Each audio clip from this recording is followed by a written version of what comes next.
Bonjour, nous allons faire un petit retour aujourd'hui sur le discours royal qui fut prononcé par Sa Majesté Mohamed VI le 20 août dernier. Ce discours, comme on le sait, c'est axé autour de deux problématiques fondamentales. La première problématique, c'est celle du Sahara marocain.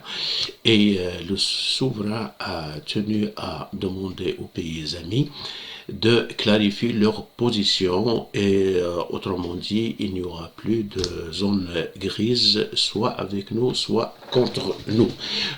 C'est beaucoup plus sur le deuxième point que nous allons axer cette intervention-là, à savoir les Marocains résidant à l'étranger.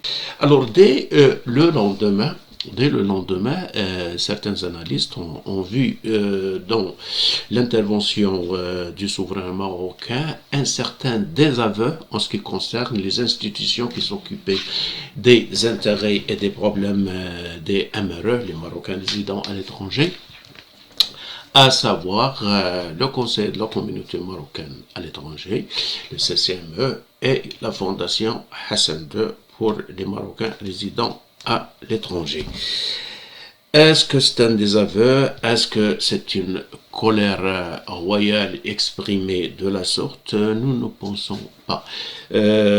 Pour la simple raison que il y a eu une petite révolution qui s'est faite lors de l'adoption de la constitution de 2011. Cette constitution-là donne une très bonne place à la communauté marocaine résidant à l'étranger et à ses problèmes. Notamment le Conseil de la communauté marocaine à l'étranger fut reconnu dans cette constitution et je vais juste vous lire l'article 163 de cette constitution qui stipule que le Conseil de la communauté marocaine à l'étranger est chargé notamment d'émettre des avis sur les orientations des politiques publiques permettant d'assurer aux Marocains résidant à l'étranger le maintien de liens étroits avec leurs identités marocaines, de garantir leurs droits, de préserver leurs intérêts et de contribuer au développement humain et durable de leur patrie. Le Maroc c'est-à-dire le Maroc, est à son progrès, termine cet article-là. Donc, cet article définit bien comme il faut, la mission du CCME et pourrait même enfin faire de sorte que la fondation Hassan II qui s'occupe de tout ce qui est enfin social et humain puisse s'imbriquer à l'intérieur de ce conseil par une loi organique. Et d'ailleurs, l'article 171 de cette constitution stipule que des lois fixeront la composition, l'organisation, les attributions et les règles de fonctionnement des institutions et instances prévues aux articles 161 à 170. Et de 161 à 170, on trouve justement l'article 163 qui définit la mission du CCME. Donc, en principe, on accorde quand même le bénéfice du doute aux dirigeants du CCME et de la fondation Hassan II. Il se pourrait que dès l'adoption de cette constitution-là, on a mis en veilleuse les activités, on a roulé plus ou moins au ralenti, en attendant que enfin cette loi organique ou ces lois organiques prévues par la loi fondamentale du pays soient adoptées par le Parlement.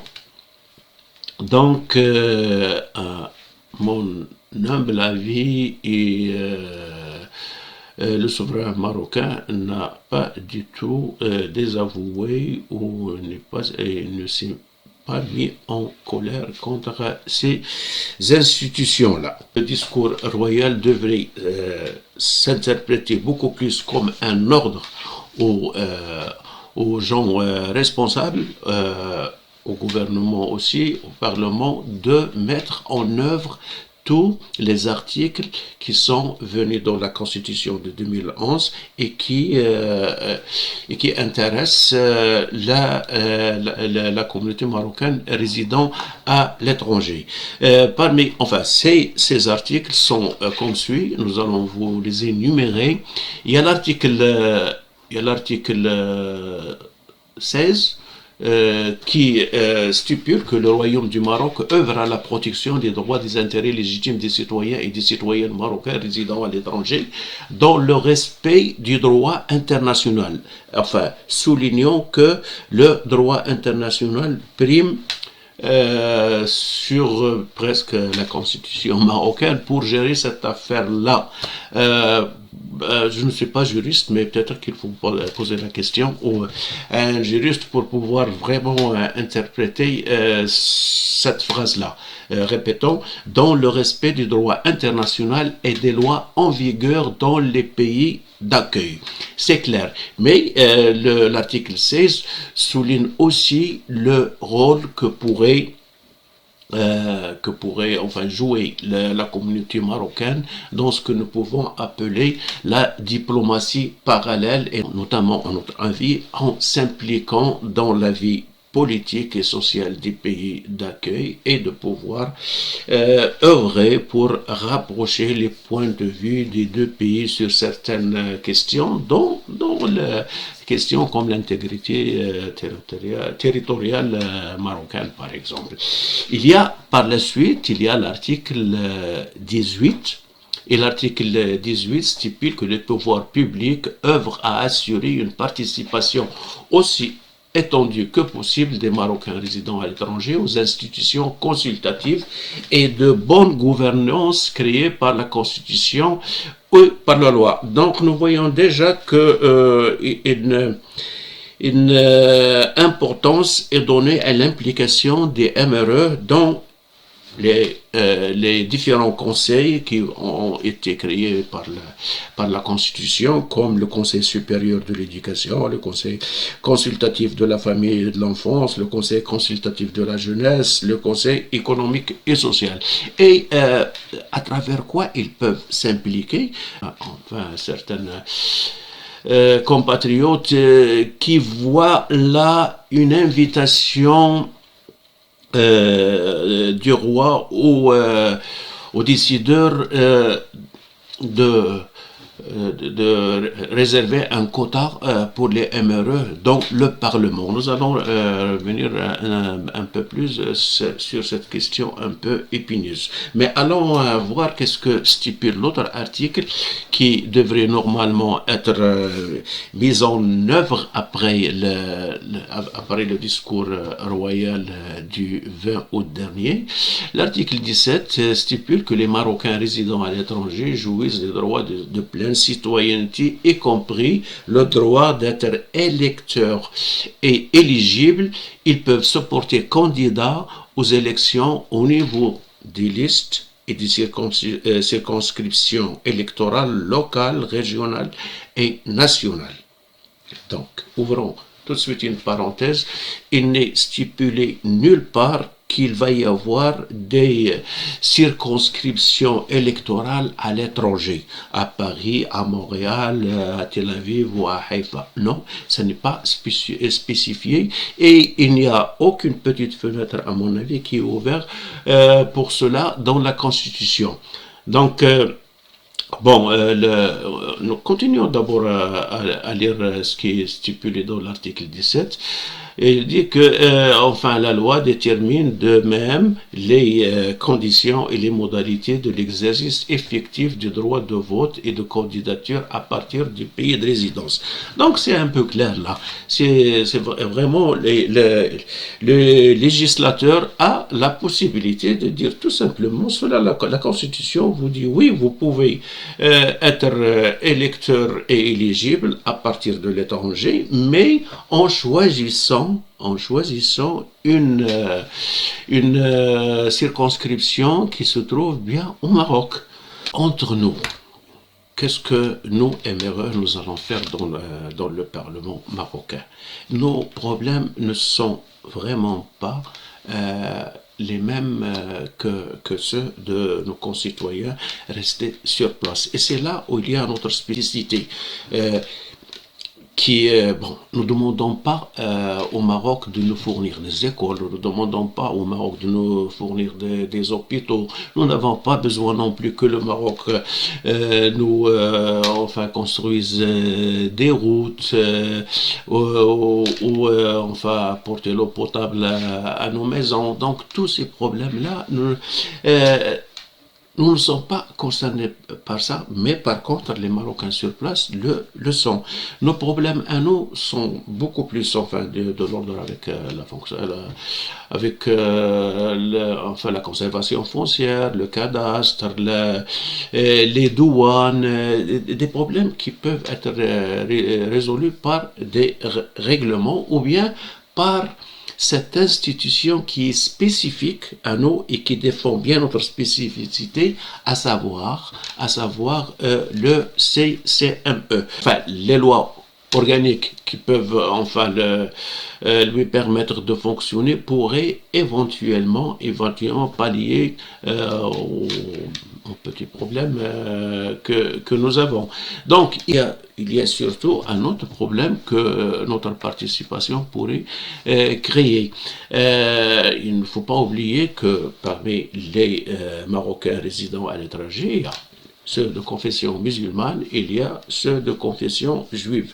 Et en Israël, il se trouve, paraît-il, je n'ai pas les chiffres exacts, mais probablement à peu près le 1/3 de la diaspora marocaine, toute confession confondue, se trouve en Israël. C'est-à-dire, si on donne le droit au MRE de rentrer au Parlement, on ne peut pas éliminer ces gens-là. Alors, qu'est-ce qu'on va faire?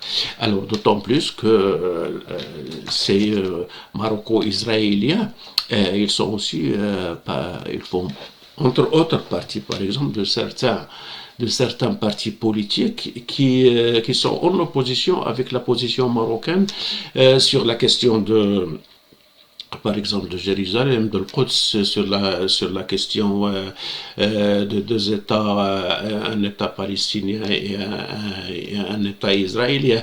Donc, on va peut-être ouvrir une boîte de Pandore qui va beaucoup plus profiter aux ennemis du Maroc, de l'extérieur, qu'aux Marocains eux-mêmes. À mon humble avis, il faudrait peut-être miser le plus sur les lois organiques qui vont mettre en œuvre le Conseil de la communauté marocaine à l'étranger, et il pourrait peut-être être il peut remplacer le Parlement et être peut-être notre Parlement. Ceci dit, nous parlons beaucoup de nos droits en tant qu'MRE, mais quelquefois on oublie que nous avons aussi des devoirs envers notre pays.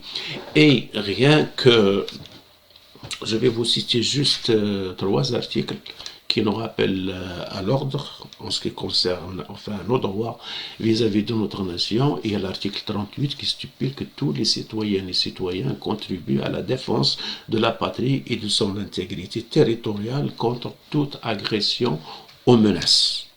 Donc, la moindre des choses, c'est que nos jeunes, ici, une fois atteint l'âge requis pour passer le service militaire, qui rentrent au Maroc passer le service militaire. Et si ce que nous ne souhaitons pas là, si une guerre malheureusement éclate dans la région, il faut qu'ils soient aussi prêts à aller et participer.